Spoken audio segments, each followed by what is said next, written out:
Tu l'as fait, ça va? Ça va, on y va. Très bien, alors. Allons-y. 1, 2, 1, 2, 3, 4.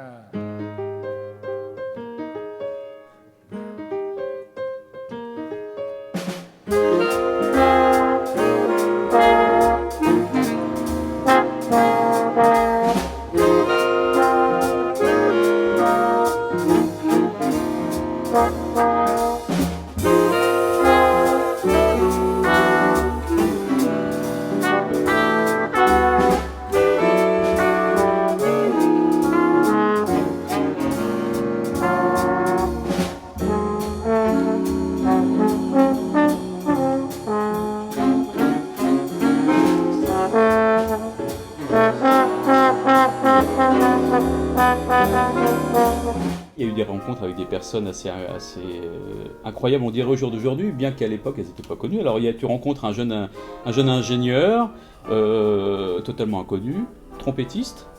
Oui, c'est ça. C'est donc Boris Vian. J'avais passé 2 ans à Polytechnique, dont une année à Villeurbanne après la défaite de 40. Et j'avais déjà monté un orchestre avec Jacques Vermont qui a fait depuis une carrière lui aussi, une carrière d'amateur sérieux.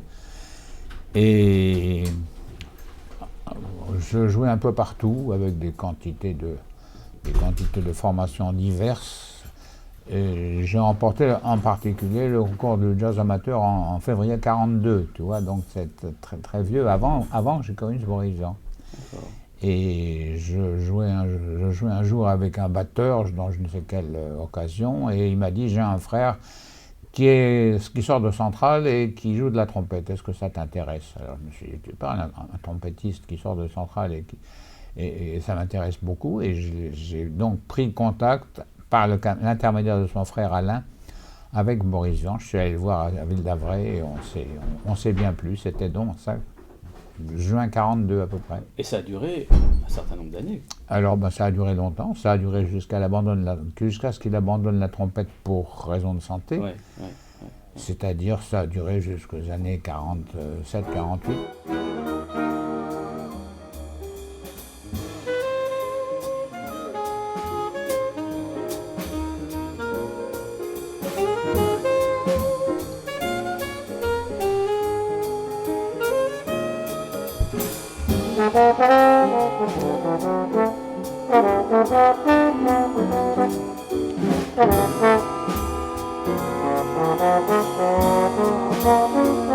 Après, il y a la période charnière, après-guerre. Avec Boris et avec Claude Léon, qui était qui jouait de la batterie et qui avait disparu dans la clandestinité à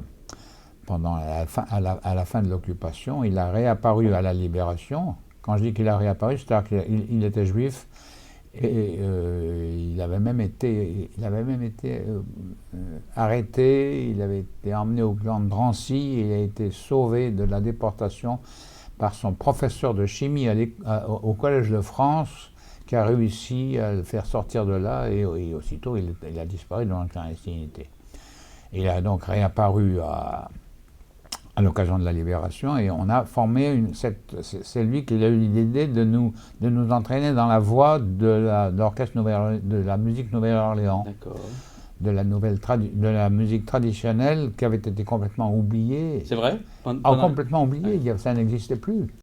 Et en France, c'est moi qui en a été le pivot, le pionnier, puisque je me rappelle que dans les années 43, aux répétitions, il y avait un jeune clarinettiste débutant qui venait nous écouter religieusement et qui s'appelait Claude Luther. Oui.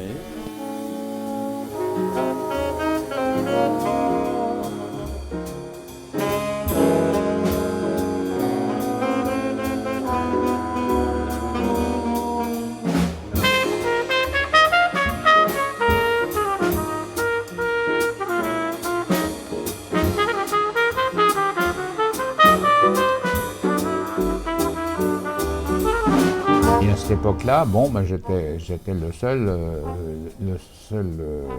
orchestre amateur, ni professionnel ou professionnel, qui rejoue cette musique qui était en cours à la mode dans les années 30.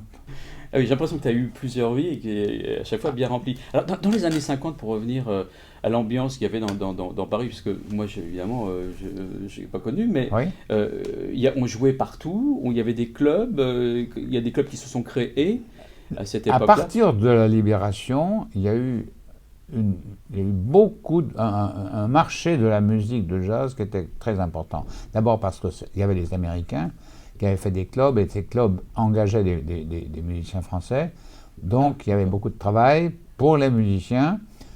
Et d'autre part, la musique de jazz était populaire à l'époque.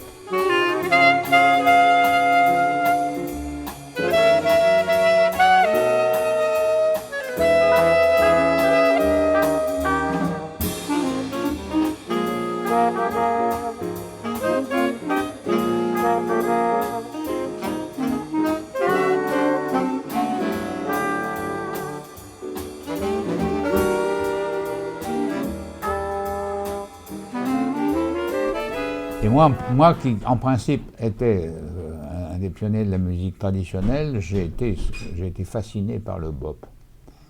Et je me suis dit, c'est extraordinaire cette musique, c'est trop difficile pour moi, je suis incapable techniquement de suivre ce que font ces musiciens. Ouais. J'avais les deux frères Foll dans mon orchestre Nouvelle-Orléans. Ouais, ouais. Et les deux frères Foll, Raymond et Hubert, qui étaient en réalité des musiciens modernes. Oui. Et ça a été beaucoup sous l'influence de Raymond Foll que je me suis mis à écrire des arrangements qui étaient plus sophistiqués, plus élaborés. Plus élaborés. Ouais. Alors l'histoire, c'est que en même temps, Boris nous a quittés pour des raisons de santé.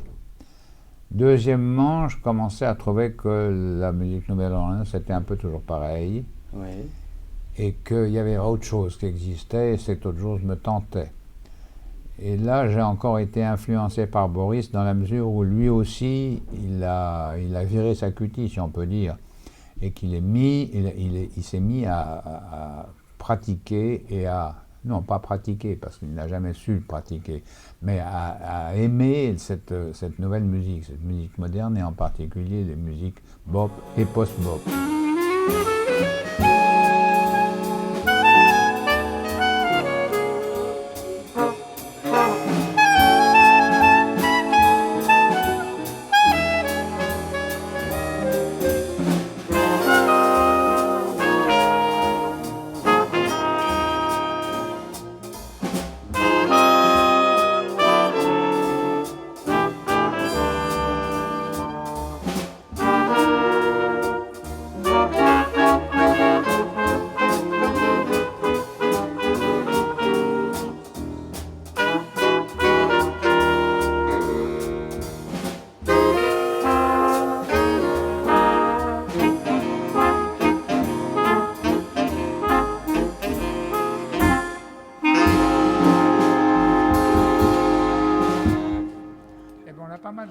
Voilà, la même raison, j'ai formé, alors c'était en 1950, un orchestre complètement nouveau, dans lequel j'avais Jean-Claude Forenbach, Benny Vasseur. Benny Vasseur au trombone. Benny Vasseur au trombone, Jean-Claude Forenbach au ténor. Les frères Foll aussi. Les frères Foll, alors Raymond au piano et Hubert à l'alto. Et ça a été la première mouture de la formation telle qu'elle existe actuellement. Bien joué, on a tout terminé.